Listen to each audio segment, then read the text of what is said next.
நடிகர்கள் எத்தனையோ இயக்குநர்கள் அரசியல் பேசுறாங்க, ஆனா யாருமே கேள்வி கேட்க மாட்டாங்க. பெரிய பெரிய நடிகர்களாக இருக்கட்டும், பெரிய பெரிய இயக்குநர்கள் எல்லாமே அரசியல் பேசியிருக்காங்க, யாருமே தடுக்கல. அப்ப நான் மட்டும் ஏன் அரசியல் பேசக்கூடாதான்னு ஒரு கேள்வி வந்தது. நன்றி. அரசியல் பேசல, ஆனா இதுவும் பேசலன்னா அப்புறம் எப்படி அந்த படத்துல இருக்கு?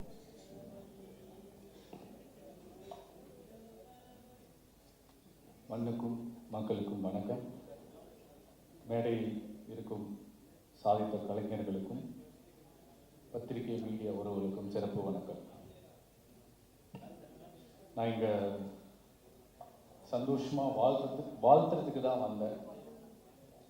Prabhakaran, we used to call captain தான் நாங்கள் கூப்பிடுவோம் அவங்கள. இதில் ஒரு சின்ன ஸ்டோரி இருக்கு, சொல்லட்டுமாடா? ஓகே, சொல்கிறேன். ஜாலியாக நான் வந்து சிங்கப்பூரில் வேலை பார்த்துட்டு இருந்தேன். எங்கள் அண்ணனுக்கு பொண்ணு பார்த்துட்டு இருக்கோம். பொண்ணு பார்த்துட்டு வந்துட்டாரு. பொண்ணு ஓகேவா சொல்லணுமானா மாப்பிள்ளையோட தம்பி சொல்லணும்னு சொல்லி அந்த வீட்டில் சொல்லியிருக்காங்க. மாப்பிள்ளை ஓகேவானா பொண்ணோட தம்பி வந்து பார்க்கணும்னு சொல்லிட்டாங்க. ஸோ பொண்ணோட தம்பி வந்து கோயம்புத்தூர்ல படிச்சுட்டு இருக்கான், 8th ஸ்டாண்டர்ட். மாப்பிள்ளையோட தம்பி வந்து சிங்கப்பூர்ல வேலை பார்த்துட்டு இருக்கான். பொண்ணோட தம்பி அவன், மாப்பிள்ளையோட தம்பி நான். அப்படிதான் எங்களுக்கான அறிமுகம். என்னுடைய மாப்பிள்ளை என்னோட மச்சினை, எனக்கு உயிரான ஒரு ஒரு ஒரு மனுஷன்.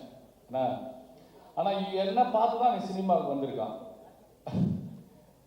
நான் நிறைய வாட்டி சொல்லுவேன், வேணாம் மாப்பிள்ளை நீங்கள் வராதிங்க, சினிமாவுக்கு வராதிங்க. நான் சினிமாவுக்கு வந்து ஒரு 3-4 இயர்ஸ் இருக்கும்போது தான் அவன் சினிமாக்குள்ளே வர்றான். அப்போ வேணாம் மாப்பிள்ள, நீ சினிமாவுக்கு வராத, கொஞ்சம் வெயிட் பண்ணு, நான் ஜெயிச்சுக்கிறேன், அதுக்கப்புறம் வான்னு சொல்லுவேன். கேட்க மாட்டான். இதுவரை நான் சொன்ன எந்த விஷயத்தையுமே கேட்டதே கிடையாது.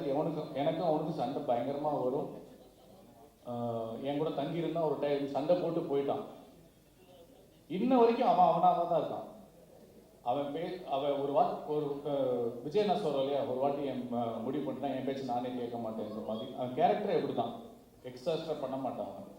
அவனுடைய சிந்தனை, அவனுடைய ஐடியா எல்லாமே ரொம்ப பெருசாக இருக்கும். அது நம்மக்கிட்ட கேட்டால் அது என்னடா இதெல்லாம் நடக்குமான்னு தோணும். ஆனால் எப்படியாவது முட்டி மோதி அதை நடக்க வைக்கிறதுக்கு முயற்சி பண்ணுவான். இன்னைக்கு சக்ஸஸ் பண்ணியிருக்கான். ஒரே ஒரு வாட்டி நீங்கள் கை தட்டினீங்கன்னா எனக்காக அவனுக்கு இனிமேல் லைஃப் நல்லா இருக்கணும்னு கடவுளை நான் வேண்டிக்கிறேன். இன்னொன்று, இன்னைக்கு பிரபாகரன் வந்து இந்த ஒரு சக்ஸஸ்ல இருக்கான்னா அதுக்கு முக்கியமான காரணம் எங்கள் மாமா சந்திரன். இங்க இருக்காரா? எங்க மாமா கொஞ்சம் மேடைக்கு வர முடியுமா? இருக்காரா? இங்க இல்ல. மாமா வாங்க. இல்ல வாங்க வாங்க, நீங்க ஒரு நிமிஷம் எனக்காக வாங்க, தயவு செஞ்சு ஒரே நிமிஷம் எனக்காக வாங்க. ஏன்னா நான் வந்து அவருக்கு பிள்ளையா போறவங்க ஆசைப்பட்டிருக்கேன். இவனுக்கு என்ன வேணுமோ செஞ்சு கொடுத்துட்டே இருப்பாரு. இவருக்கும் அவருக்கு. மாமா மேல வாங்க மாமா, தயவு செஞ்சு ஒரு வாட்டி வாங்க. ஏன்னா எந்த ஒரு பிள்ளையும் தகப்பன் இல்லாம இல்லை, தாய் தகப்பன் இல்லாம இல்லை. அவ்வளோ ஃபெயிலியர் பார்த்துருக்கான்.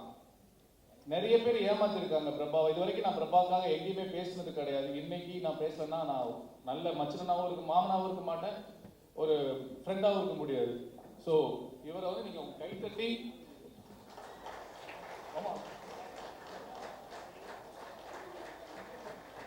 சந்திரன் இவர் இல்லைன்னா பிரபாகரன் இல்லை. இந்த மாதிரி ஏகப்பட்ட தந்தை இல்லைன்னா நல்ல மகன்கள் சாதிக்க முடியாதுன்றது உண்மை.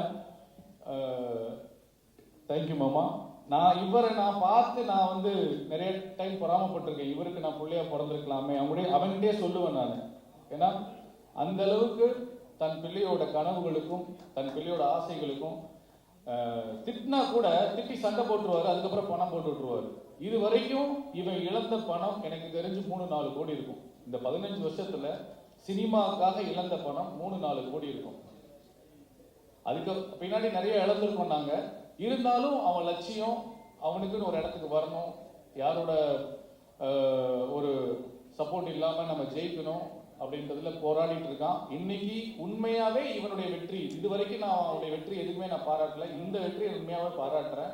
என்ன காரணம்னா இந்த படத்தை ரொம்ப கம்மியான செலவுல எடுத்தது ஒரு மிகப்பெரிய வெற்றி, லோ பட்ஜெட்ல. அதுக்கப்புறம் எக்ஸ்ட்ரா செலவு பண்ணி இந்த படத்தை ப்ரமோட் பண்ணதுல அவன் ஜெயிச்சிட்டான், ஒரு பெரிய ப்ரொடியூசரா ஜெயிச்சிட்டான். உண்மையிலே இனிமேல் இன்னும் இதோட ஒரு பெரிய பெரிய ப்ராஜெக்ட்ஸ் அவன் நம்பி கொடுப்பாங்க, ஃபினான்சியர்ஸ் நிறைய இன்வெஸ்ட் பண்ணுவாங்கன்ற நம்பிக்கை எனக்கு இருக்கு. நானும் அதுக்கு உத்தரவாதம் கொடுக்குறேன். ஸோ பிரபா வந்து ஒரு நல்ல ப்ரொடியூசரா இப்போ நான் சொல்லியிருக்கேன். அவனுக்குள்ள ஒரு மிகப்பெரிய சினிமாட்டோகிராஃபர் இருக்காரு, ஆக்டர் இருக்காரு. கிழக்கு பார்த்த வீடுன்னு ஒரு படம் பண்ணியிருக்கான். சான்ஸே இல்லை. அந்த படம் நீங்க என்னைக்கா ஒரு நாள் ரிலீஸ் ஆச்சுன்னா தெரியும் அந்த அளவுக்கு அவன் பெர்ஃபார்மன்ஸ் இருக்கும். And all the very best மாப்பிள்ள. கொஞ்சம் இமோஷனல் ஆயிடுச்சு. இந்த படத்தை ஒர்க் பண்ண டிரெக்டர் சார், நம்ம கூடிய சீக்கிரம் உங்களுக்கு அட்வான்ஸ் தரேன் சார். இன்வெஸ்டர் பார்த்துட்டு இருக்கேன். இதே 15 நாளில் 20 நாள் ஒரு படம் எனக்கு பண்ணி கொடுங்க sir. And all the technicians எல்லாருக்குமே என்னுடைய மனமார்ந்த வாழ்த்துக்கள். அண்ட் சண்முகம், வாங்க. நான் வந்து முத சினிமாவுக்கு வந்து அசிஸ்டன்ட் டைரக்டராக ஒர்க் பண்ணும்போது அந்த படத்தில் நடித்தார். சம்பளமே வாங்காமல் நடித்தார். 17 வருஷம் ஆச்சு. இவர் நடித்த படம் எனக்கு தெரிஞ்சு மினிமம் ஒரு 500 படம் நடிச்சுப்பேனா. 500 படம் நடிச்சு இன்னைக்கு இந்த ஒரு படத்துல தான் முகம் தெரியுது.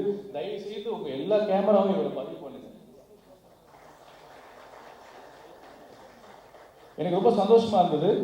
அவர் அந்த சீன்ல பார்க்கும்போது எந்த ஒரு ஹெசிடேட் இல்லாம என்ன கேரக்டர் கொடுத்தாலும் போய் நிற்பாரு. அவர் சொன்னது உண்மைதான். படத்துல வருமா வரதா தெரியாது, ஆனா சின்சியரா நடிப்பாரு. சினிமா மட்டும்தான் தெரியும். சினிமாவை மட்டுமே தொழிலா நேசிக்கிற ஒரு மனிதர், நடிகர். வாழ்த்துக்கள். நான் எல்லாருக்குமே என்னுடைய மனமார்ந்த வாழ்த்துக்கள். சித்தப்பு போயிட்டாரு. பருத்தி வரல ஒரு டைலாக் வரும், சித்தப்பு சின்ன வயசுல நல்லா கருகருன்னு ஒரு வண்டு மாதிரி இருந்தா இப்போ பல்ஸ் பார்க்கறதுக்கு பாலிசா இருக்கா சித்தப்பு, எப்படி சித்தப்பு? அதெல்லாம் காசு பணம் வந்தா காக்கா கூட கலரா இருக்கா. இந்த மாதிரி நான் அவர்கிட்ட நிறைய டைம் பேசியிருக்கேன். அவர் மட்டும் அப்படியே இருக்காரு. காசு பணம் வந்தாலும், புகழ் வந்தாலும், தோல்வி வந்தாலும், எவ்வளவு பிரச்சனைகள் வந்தாலும் அதே மாதிரி இருக்காரு மனுஷன். எப்படின்னு கேட்பேன். நீ வந்து நம்பிக்கையா ஓடிட்டே இருந்துவாரு. சினிமாவை மட்டும் தான் எனக்கு தெரியும், சினிமாவை நடிச்சு போயிட்டே இருக்காரு. அவர் தான் இந்த படத்தை இன்னும் ஒரு படி தூக்கி நிப்பாட்டி இருக்காரு. அவுட் அண்ட் அவுட் இந்த பிரபாவனுடைய எனக்கு பிடிச்ச விஷயம் என்னன்னா, இந்த ப்ராஜெக்ட்ல என்ன காஸ்டிங் போடணும், என்ன இன்வெஸ்ட் பண்ணணும், இது எப்படி மார்க்கெட் பண்ணணுன்றதுல சூப்பரா பண்ணியிருக்கான். எகெயின் அண்ட் அகைன் பிரபாவ் மட்டும்தான் எனக்கு பெருசா தெரியுது. நான் சொந்தக்காரன்றனால சொல்ல. அடுத்த படம் இதை விட பெருசா பண்ணுமாப்ல. வாழ்த்துக்கள். அண்ட் பத்திரிகையாளர் யாரோ சொன்ன கருத்துக்கு நானும் உடன்படுறேன். கலையும் அரசியலும் இல்லாமல் வாழ்க்கை முழுமையடையாது. உங்க வெப்சீரிஸ்ல ஒரு டைலாக் போன போக்குல சொல்லியிருப்பீங்க. சூப்பரான அரசியல் சொல்லியிருப்பாங்க.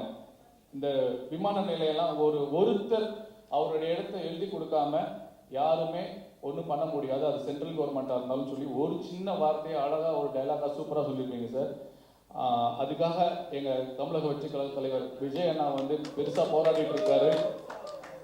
அங்கே இருக்கவங்கள ஓட்டா பார்க்காம 10,000 குடும்பம் பார்க்காம ஒரு மிகப்பெரிய ஒரு பெரிய போராட்டத்தை எடுத்து கையில் எடுத்து சட்டமன்றத்துக்கு கூட உள்ள போற அளவுக்கு கூட முயற்சி பண்ணிட்டு இருக்காரு. ஸோ இந்த மாதிரி விளக்கங்கள்லாம் வந்து எங்களுக்கு இன்னும் ஊக்கமா இருக்கு அதெல்லாம் பார்க்கும்போது. ஸோ பரந்தூர் மக்கள் லா அண்ட் ஆர்டர்ல இருக்கு. நீங்க கையெழுத்து போடாம உங்க இடத்தை கொடுக்காம கவர்மெண்ட் கையகப்படுத்த முடியாது. சட்டத்துல இடம் இருக்கு. அந்த செய்திக்கு நன்றி. டைரக்டருக்கு, ப்ரொடியூசருக்கு நன்றி. அண்ட் போன வாட்டி பிரஸ் மீட்ல வந்து ஒரு பத்திரிகையாளர் என்ன அரசியல் பேசாதீங்க அப்படின்னு சொன்னாரு. எனக்கு டக்குன்னு ஸ்ட்ரக் ஆயிட்டேன். அடுத்து பதில் சொல்ல முடியல. அதுக்கு ஒரு சின்ன விளக்கம் கொடுக்கணும்னு ஆசைப்படுறேன். அந்த படத்துல அரசியல் இருந்துச்சு, அது ஒரு காட்சி இருந்துச்சு, அதனால நாங்க பேசினேன், அதனால தான் பேசினேன் நான். ஆனாலும் அங்க ஒரு அடக்குமுறை இருந்தது. அதுல என்ன கேள்வி, எனக்கு வீட்டுக்கு போனதுக்கு அப்புறம் நான் என்ன தப்பா பேசினேன், நான் என்ன தப்பா சொல்லிட்டேன் அப்படின்னு நான் யோசிக்கும் போது எனக்கு மறுபடியும் உங்ககிட்ட இந்த கேள்வி கேட்கணும்னு தோணுச்சு.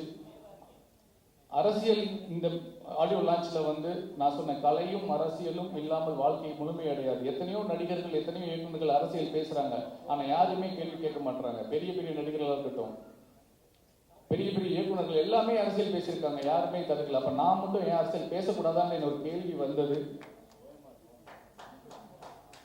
நன்றி. அரசியல் பேசல, ஆனா இதுவும் பேசலன்னா அப்புறம் எப்படி? அந்த படத்துல இருக்கு.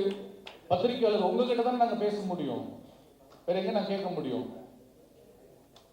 அதனால மீண்டும் நான் அந்த படத்தை அரசியல் பேசுவதற்காகவோ சுய அரசியல் விளம்பரத்துக்காகவோ பேசல.